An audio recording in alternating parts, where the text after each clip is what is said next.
প্রত্যেকটা মেয়ের জীবনে এই সংসার মানেই মায়ের জড়ানো ভালোবাসার জায়গা। বিয়ের আগেই বা কেমন ছিলাম আর এখন বিয়ের পরেই বা কেমন হয়ে গেছি। আগে শুক্রবার আসলে কেমন হতো আর এখন কেমন হয়। সপ্তাহে অন্যান্য দিনের থেকে শুক্রবারটা সবার কাছে আলাদা হয়ে থাকে, কিন্তু আমার কাছে শুক্রবার মানেই বেশি ব্যস্ততম দিন। হোক, এই পুঁইশাকের গাছটা আমার বিল্ডিং এর একদমই সাথেই হয়েছে, মানে একাই হয়েছে, তো কি সুন্দর টাটকা পাতা হয়েছে, তো সেখান থেকে কয়েকটা পাতা ছিঁড়ে নিয়ে আসলাম। আর এদিকে হচ্ছে আমি রাইস কুকারে খিচুড়ি বসাই দিয়ে তারপরে ওখানে গেছিলাম।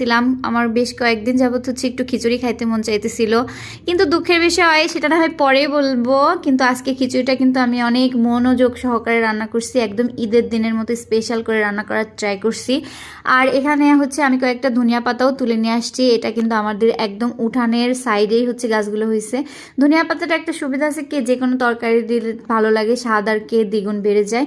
অনেকের আসলে পছন্দ না, তবে আমার কাছে খুবই ভালো লাগে, তো সেখান থেকে ছিঁড়েই কয়েকটা খিচুড়ির মধ্যে দিয়ে দিলাম। হ্যালো এভরিওয়ান, আসসালামু আলাইকুম। সবাই কেমন আছেন? আলহামদুলিল্লাহ, যে যেখান থেকে ভিডিওটি দেখছেন সবাই ভালো আছেন। ভিডিওটি ভালো লাগলে অবশ্যই লাইক কমেন্ট শেয়ার করে পাশে থাকবেন। হোক, এখন হচ্ছে আমার একটু চা খাইতে মন চাইতেছিল, তা আমি একটু চাও করে নিলাম। আসলে বাড়ির কেউই এখনো ঘুম থেকে ওঠে নাই, আমার রান্নাটা আগে আগেই হয়ে গেছে, তো এই ফাঁকে ভাবলাম যে এক কাপ চা খেয়ে নেই। ড্রয়িং রুমে বসে চা খাচ্ছিলাম আর চিন্তা করতেছিলাম যে আগে শুক্রবার আসলে কি হইতো আর এখন কেমন হয়, পুরাই চেঞ্জ।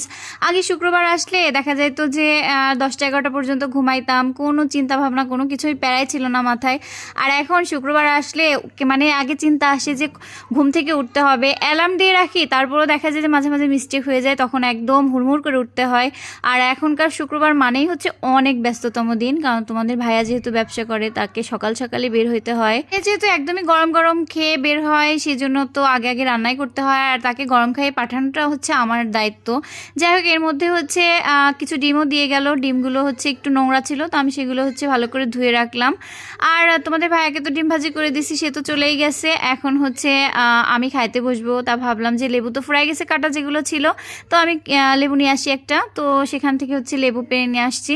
এখন হচ্ছে আমি খাবো, মানে আমি এক্সাইটেড ছিলাম যে আমি কখন খাইতে বসবো, কারণ আমার খিচুড়ির মধ্যে একদম মন চলে গেছিলো কয়েকদিন ধরেই, যে আমি খিচুড়ি রান্না করবো, খিচুড়ি খাবো, খিচুড়ি খাইতে ইচ্ছা করতেছিল।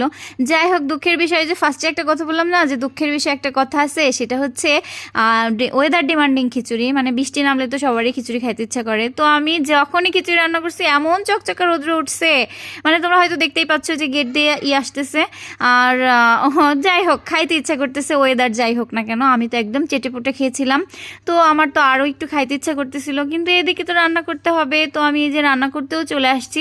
তো আমি হচ্ছে কি কি রান্না করতেছিলাম সেগুলো দেখো। আমি হচ্ছে একটু করলা ভাজি করব, তো তার মধ্যে একটু বেশি করে আলু দিয়ে নিয়েছিলাম, আর কলা দিয়ে হচ্ছে ট্যাংরা মাছ রান্না করব।